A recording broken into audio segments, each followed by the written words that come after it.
നമസ്കാരം. കേരളത്തിൽ അപൂർവമായിട്ടാണ് ഒരു നേതാവിന് അഥവാ ഒരു പാർട്ടിക്ക് 10 വർഷം തുടർ ഭരണം ലഭിക്കുന്നത്. അങ്ങനെ പിണറായി വിജയന് കേരളത്തിൽ 10 വർഷം ഭരിക്കാനുള്ള ഒരു തുടർ ഭരണം കിട്ടി.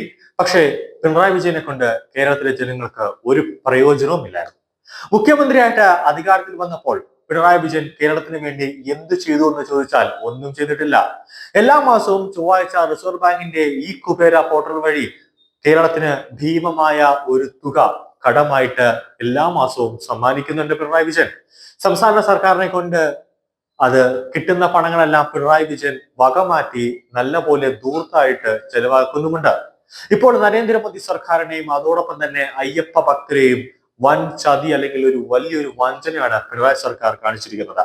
ശബരി പദ്ധതി യാഥാർത്ഥ്യത്തിലേക്ക് നീങ്ങിക്കൊണ്ടിരിക്കുന്നെങ്കിലും ഇപ്പോൾ കാര്യങ്ങളെല്ലാം കൈവിട്ടു പോയ ഒരു അവസ്ഥയിലേക്കാണ് എത്തിക്കൊണ്ടിരിക്കുന്നത്. കാരണം പിണറായി സർക്കാർ പറഞ്ഞത് പണം മുഴുവൻ തരണം, നമ്മൾ പദ്ധതി നടത്തിക്കൊണ്ട് പൊയ്ക്കോളാമെന്ന്.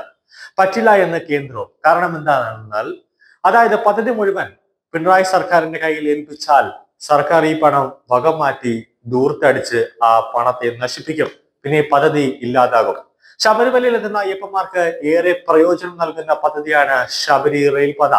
അങ്കമാലി എരുമേലി നിലക്കൽ പാത ഉടൻ പൂർത്തിയാക്കുമെന്നും അങ്കമാലി മുതൽ എരുമേലി വരെ 110 കിലോമീറ്റർ ദൈർഘ്യമുള്ള ശബരി റെയിൽവേ ലൈൻ 1997-98 റെയിൽവേ ബജറ്റിലെ നിർദ്ദേശമാണ് ഈ പദ്ധതിക്കായി 8 കിലോമീറ്ററോളം സ്ഥലമെടുപ്പ് പൂർത്തിയായി കഴിഞ്ഞു എന്നാണ് അറിയിച്ചത്.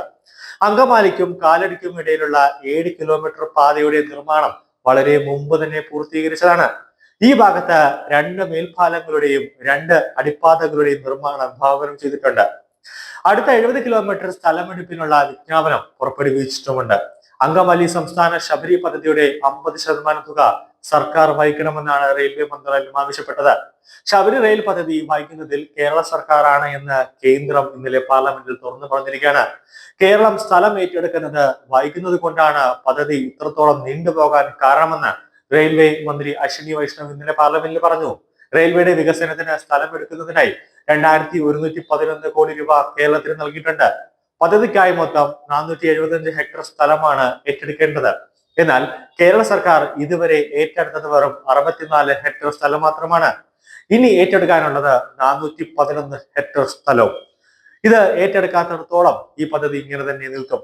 കേന്ദ്രം നിർദ്ദേശിച്ച ത്രികക്ഷി കരാർ തള്ളാൻ ചൊവ്വാഴ്ച മുഖ്യമന്ത്രിയുടെ അധ്യക്ഷതയിൽ ചേർന്ന യോഗം തീരുമാനിച്ചു. ഉപാധികളില്ലാതെ കരാർ ഒപ്പിടണമെന്നാണ് കേന്ദ്രം ആവശ്യപ്പെട്ടിരിക്കുന്നത്.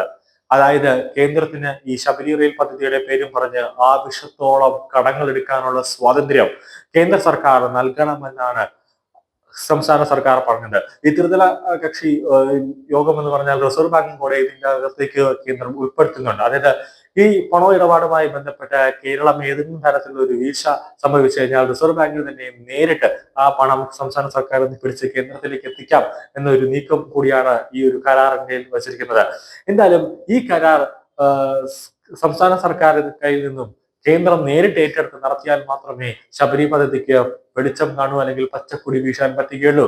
ഇല്ലെങ്കിൽ ഈ പദ്ധതി കാട് കയറി തന്നെ നിൽക്കും. കാരണം നമുക്കറിയാവുന്ന കാര്യമാണ്, 5 വർഷം 10 വർഷത്തോളമായി പിണറായി സർക്കാർ കേരളം ഭരിക്കുന്നു. ഇത്രയും കാലയളവിൽ ഏതെങ്കിലും ഒരു പദ്ധതി കേരളത്തിൽ പിണറായി സർക്കാർ കൊണ്ടുവന്നിട്ടുണ്ടോ? ആദ്യത്തെ വർഷം, അതായത് പിണറായി സർക്കാർ അധികാരത്തിലേറ്റ സമയത്ത് കേന്ദ്ര സർക്കാരിന്റെ പദ്ധതികൾ അടിച്ചു മാറ്റി ഫ്ലക്സ് ബോർഡ് വെച്ച് അത് പിണറായി വിജയന്റെ പേരിലേക്ക് ആക്കുന്നു, അല്ലെങ്കിൽ ധനമന്ത്രി തോമസ് ഐസക്കിന്റെ പേരിലേക്ക് ആക്കുന്നു. അങ്ങനെ ചെയ്തിട്ടാണ് ജനങ്ങളെ പറ്റിക്കുന്ന രീതിയിലേക്ക് പോയത്. ഇത് കണ്ടുപിടിച്ചത് കൊണ്ടാണ് BJP സർക്കാർ തന്നെ ഇത് കേന്ദ്രത്തിന്റെ പദ്ധതിയാണെന്ന് പറഞ്ഞ് പ്രൊമോട്ട് ചെയ്ത് ആ ഒരു പദ്ധതി പൊളിച്ചടുക്കിയത്. അതുകൊണ്ട് തന്നെ ശബരി പദ്ധതി സംസ്ഥാന സർക്കാരിന്റെ കയ്യിൽ കൊടുത്തു കഴിഞ്ഞാൽ ഒരു നാളും ഈ പദ്ധതി ഒരു പച്ചപ്പൊടി കാണാതെ, ഒരു ജീവൻ കാണാതെ സെക്രട്ടേറിയറ്റിൽ ലക്ഷക്കണക്കിന് പേരുടെ ഫയലിൽ ഓരോ ജീവന്റെ തുടുപ്പുകൾ ഇങ്ങനെ പൊടിയടിച്ച് ഓരോ അലമാരയിലും ഓരോ മേശയുടെ അടിയിലും ഇങ്ങനെ കെട്ടിക്കിടക്കുന്നത് പോലെ ശബരി പദ്ധതി സംസ്ഥാന സർക്കാരിന്റെ ഭരണസിരാ കേന്ദ്രത്തിന്റെ ഏതെങ്കിലും ഒരു മുറിയിൽ, ഏതെങ്കിലും ഒരു മേശയിൽ, ഒരു മേശപ്പുറത്ത് ഇങ്ങനെ പൊടിയും പിടിച്ചിങ്ങനെ ചുവപ്പ് നാടയിൽ കുരുക്കി തന്നെ കിടക്കും. അതുകൊണ്ട് ഇത് കേന്ദ്ര സർക്കാർ ഏറ്റെടുത്ത് നടത്തുന്നതാണ് ഉചിതം.